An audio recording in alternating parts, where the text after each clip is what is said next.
surgery, I'd broken my heel bone prior to the surgery.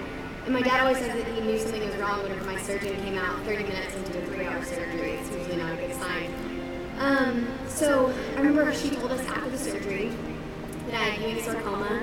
It was a rare type of bone cancer in my left heel bone, and I would have to start chemo right away.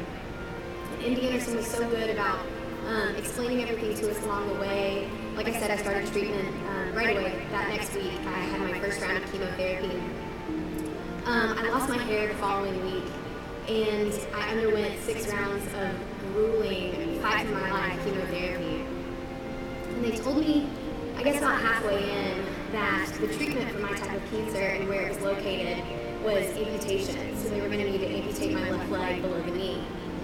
And so I had my amputation on May 3rd of 2000 and had 2 more rounds of treatment after that, and then started rehabilitating myself and working with physical therapy and the team at MD Anderson to get myself back to where I was before my diagnosis.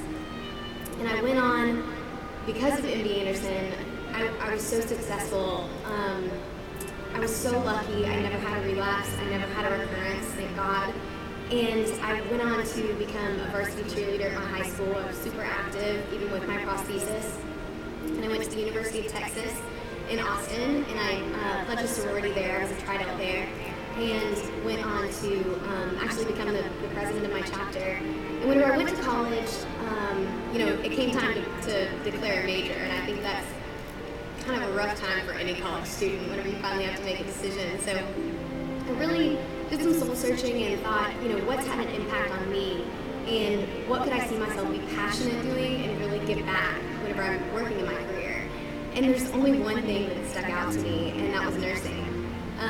For me, whenever I was being treated, it was the nurses that I was with day in and day out. I was homeschooled at that point, and I was a bald 12-year-old girl that I just lost my leg. So they were the ones that made it seem like it was going to be okay one day, and that it wasn't if I was going to be cured, it was when, and this is how we're going to do it. And they were the ones, along with my parents, that gave me the tools to get through that. So I'm proud to say I graduated from UT Nursing School back in December, and there's no place I'd rather work than MD Anderson. Thank you.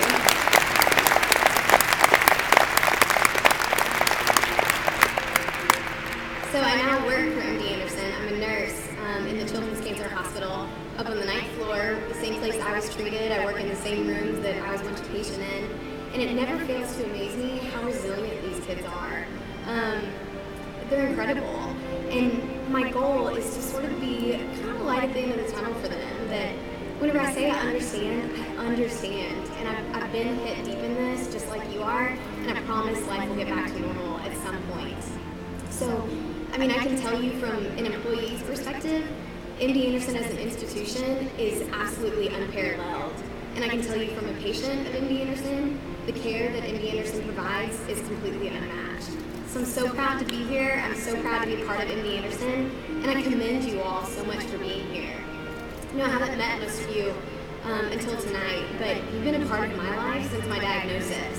And I would just really like to thank you for that, and thank you for being here.